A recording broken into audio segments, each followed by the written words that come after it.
Hey my lovelies, it's your girl Tasha Renee and I am back with another Storytime video. Thank you so much for tuning in to another one of my videos. I hope you guys enjoyed this video, but I have to tell you a little backstory. Okay, so I know y'all been seeing on my page that I have been posting life as a diabetic. I think I just got 2 videos up, but you know what? I'm trying to be optimistic here. So yeah, I've been posting like a little vlog about life as a diabetic because I see a lot of things on TikTok and, you know, I feel like people think that I feel like people think that being a diabetic means it's like a death sentence. Like, you know what I'm saying? Like, you know, your life is going to be horrible. Your life is basically going to be ruined and stuff like that. And I'm here to tell you that that is not the case.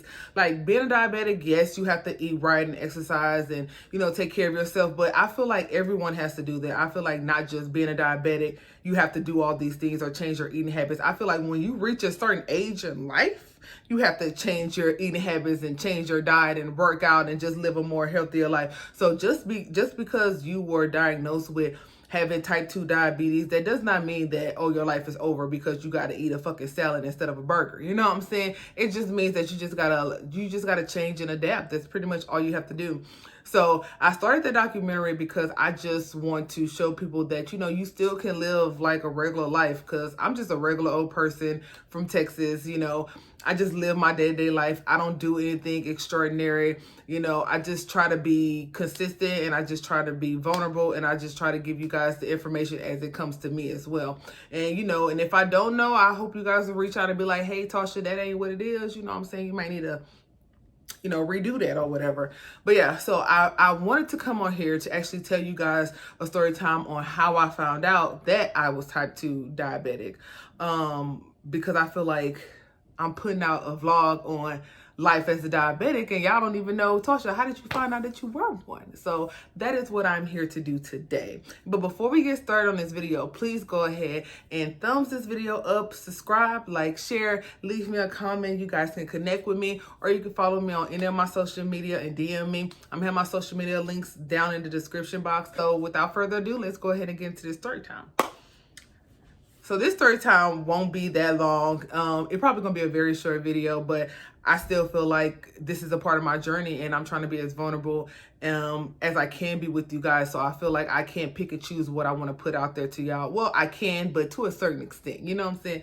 So one day, when I moved out here in Austin, like I moved out here in Austin in 2018, 17? I moved out here 18, yeah. And I was going through a breakup with Sloth. I know y'all see my story time where I talk about her. So I was going through a breakup with her and I moved down here. It was just a real toxic environment. So when I finally got out of that situation, I was living on my own in my own apartment. But even though I was only like 3 hours away from my family, it's different when you're not like, you know, on the south side or the southwest side of Houston, or you're not like 10 minutes away, 15 minutes away, you know, 5 minutes away. Now I'm literally like 3 hours away and I literally have to plan and prep on when I'm about to go back to Houston to even be around my family. So I'm out here in Austin. I'm by myself. I'm lonely. I'm sad. I'm just out of a relationship with this horrible person. You know what I'm saying? At the time, like all my things was still in Houston. I didn't have the money to like go out there and get my things. I had to save up for that and work my ass off to like be able to go down there and rent a truck and bring all my stuff back down here. So I was literally living in my first apartment in Austin in a 2-bedroom, 1-bath with just a small little TV and a twin size air mattress. Like all I had was my work clothes and a couple of going out clothes. But when I say going out clothes, I mean like going to the grocery store or something like that. Like I didn't have all my things. Everything was inside the storage in Houston. So I became really depressed.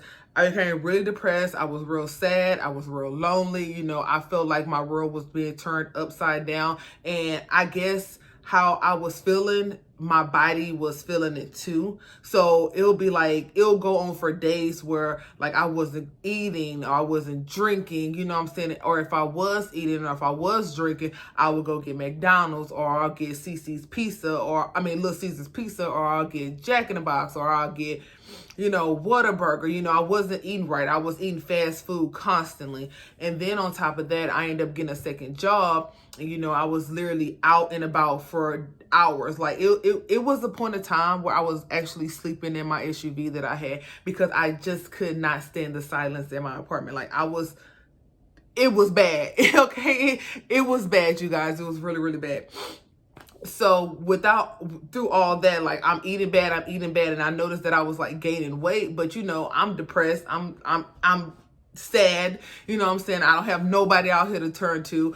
Even though my family was in Houston, I still feel like I couldn't tell them anything because anybody who know me, I'm a private person when it comes to certain situations because I don't like to tell people certain things because I don't want them to hold it against the person that I'm with because I don't want them to be like, feeling some type of way about them even when I decide to stay with them a little bit longer. So it wasn't until I decided to completely cut off sloth that's when I was like telling my family. But at the same time, I feel like they had their stuff going on, so they really wasn't there for me like how I wanted them to be. But that's a long story. That's a different story in this sense. So back to my story at hand. You see what I'm saying? Like I can get off track. Like I could be talking to y'all about one thing and then I think about something else and I kind of like just push that in there too. But I'm trying to... Okay, so where was I? Yeah, I was just sad. I was just depressed. I was eating wrong. I wasn't working out. I was working nonstop. And I literally was just never at home. You know what I'm saying? Because I just did not want to be in my head. So doing all that, one day I was at home and I was just crying my eyes out, just crying my eyes out. I was smoking. I was drinking. I was drinking soda water. I was drinking like 3 cups of wine every day. I was smoking whatever, Black and Mild, cigarettes. I was just so stressed out. So I was at home and I just was so stressed out for that first day. So that first day, it was okay. I was able to get up and go to work. But I noticed when I was at work, like I did not have an appetite. Like I was not hungry. I felt like the world was pulling me down. I feel like gravity was I feel like an elephant was sitting on my back and I couldn't push it off. Like that's how heavy my body felt that day. And I remember that day so vividly because it was the first day of the worst day that was going to happen the next. So I just felt like that day, like when I got up that morning, I just felt like I was just so heavy. Like I felt like something was sitting on my back and I just couldn't knock it off. It just wouldn't get off my back. And, I was going to work and I was like, I'll go out to lunch and I'll eat a little bit. And then after that, I wouldn't be hungry no more. And then I noticed I wasn't really drinking water because I had this really bad quench for Sprite. Like, water didn't do nothing but made me dehydrated. If I drank water, it just made me dehydrated. Like the only thing that quenched my thirst was a Sprite. And I was drinking like probably like 3 or 4 Sprites in one day. I mean, like, like a liter or a 16 ounce or something like that. Like I was drinking Sprite literally every single day. And that one day particular, I was drinking Sprite like all day. So I went home, I ate a little bit, and I was crying the entire night. Cause I was just so fucked up. And so like that next morning I had woke up and then that's when I noticed like a big difference. I had woke up that morning and my vision was so blurry. I had the worst freaking headache. I feel like I was underwater. Like, like the deeper you dive in the water, the more that water builds on your body and it creates like this little pressure and it makes you feel like you just stuck or whatever like that. Or like, when people like, go cave diving and they be trying to squeeze their big ass body through these small little parts of these caves and then they end up getting stuck. Like that's how my head felt. I felt so much pressure on my head. My eyes was so freaking blurry. And that day it was raining so freaking bad outside. But like the G I am, like the go-getter that I am, I got my ass up and I proceeded to go to work. So I'm driving to work and it's raining outside and I'm literally like just driving like this in my car. Like I could not see nothing. And I don't remember being on the phone with anybody. I don't think I was on the phone with anybody. I don't know. But anyways, I had made it to work. Oh, and also you guys, I wasn't getting a lot of sleep because I have sleeping problems now. Like, I have to take a sleeping pill just to go to sleep. And back then I wasn't on my sleeping pill. So I was just trying to go to sleep off of pure tiredness, but I wasn't really that tired. Well, I was tired, but my body wasn't tired. My mind didn't want to go to sleep. So I'm driving to work. I get to work or whatever like that. And I felt like when I got out the car, I just felt like I was walking in like slow motion. Was walking in slow motion and my body just felt heavy, right? So I get upstairs to my office or whatever like that. And I go to my draw station and I set my stuff down. And I just started feeling real hot. My mouth started feeling real dry, and my vision on my peripheral was getting like really, really black. Like I just, I couldn't see nothing. I just felt like it was tunnel vision. You know what I'm saying? I couldn't see nothing. So I proceeded to get up out of my chair and go tell the MA that I think I need to go home. So I get up, go tell the MA that I think I need to go home. Next thing you know, I woke up in the freaking emergency room. So what they told me was that I was coming around the corner from my office, like this is my office, and then you come out and then that way, and then that's where like the MA station was or whatever like that. They said I had got to that hallway that way, and I ended up passing out and hitting the floor. So they tried to wake me. I couldn't, they didn't wake me, and they ended up calling the ambulance. Like I remember very vaguely about the ambulance ride. Like I remember waking up a little bit and I seen somebody, like this white guy, but I ended up passing right back out. I didn't fully wake up until I was actually in the actually in the hospital. So I didn't fully come to until I was in the emergency room. And then once I woke up, they were just like, how are you feeling? Blah, blah, blah, blah, blah. And I just felt like I just got ran over by a bus, and then a whole bunch of elephants trampled over me. Like I was feeling like shit. And I was just like, what you mean? How do I feel, bitch? Bad. Obviously, because I'm here. Obviously, I don't feel good. So they was like, have you ever been told that you was a diabetic? Have you ever been told that you could be type 2? And I was thinking to myself, like, yeah, they told me that, in my early 20s, like when I was like 22, they said I was borderline. And by this time, I was 29 when I found out I was a full-blown diabetic. So I was just like, yeah, they told me when I was like 22. So they was like, well, you're full-blown type 2 diabetes. They was like, thank God you didn't go into a diabetic coma, because my blood sugar was at 683.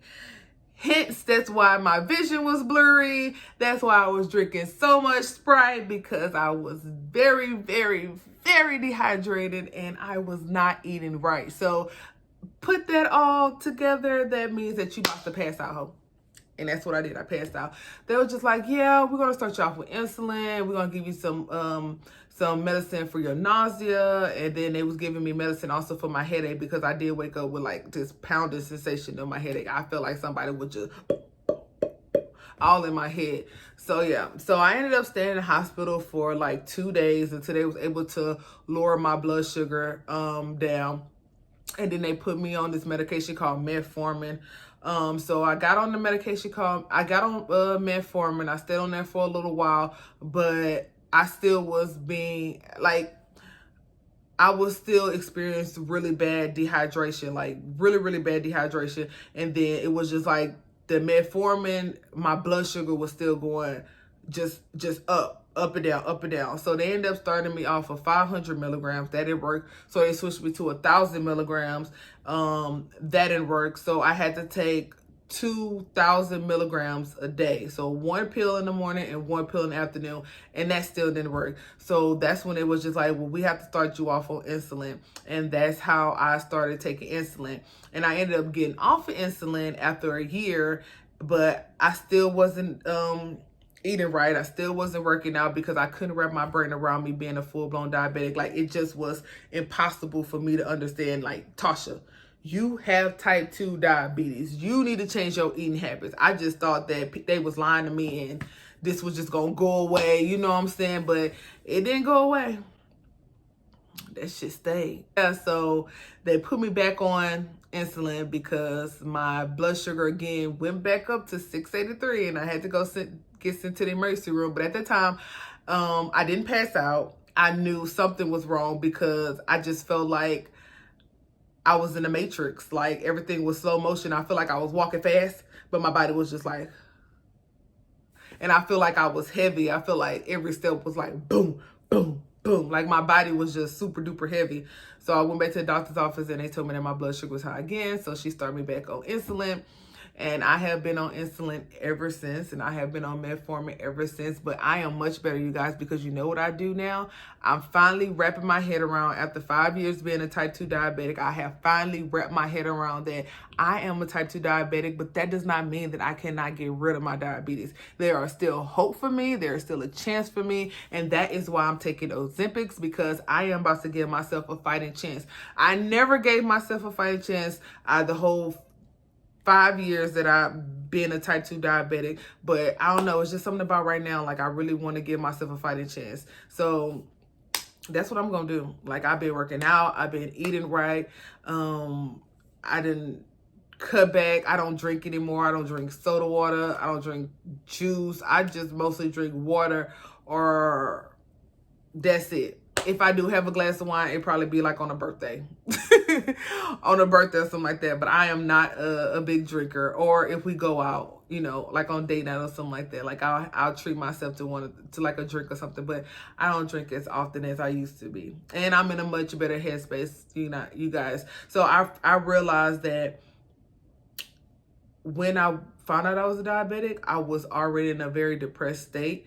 And I didn't realize that I needed to change my mindset. It wasn't until I was strolling on, was it Instagram or Facebook? I don't know, it was one of them, where this girl was basically saying, she wouldn't even talk about being a type 2 diabetic. She was basically saying, like, she changed her life by changing her mindset.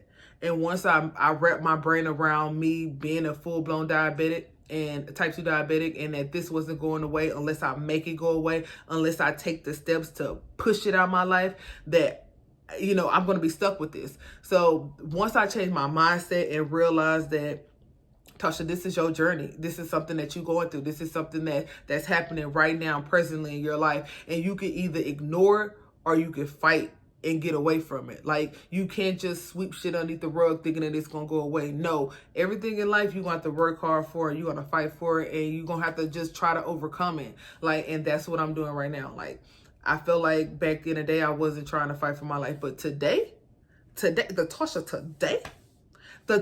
today, baby, is fighting. I'm fighting for my life. My doctor said that it's a good chance that I can reverse this. But even if I don't, even if it don't, and my body just saying, you know what I'm saying, Tasha, you just gonna be type 2 diabetes. One thing that I am gonna do is get off of insulin. That's my first, that's my first thing right now.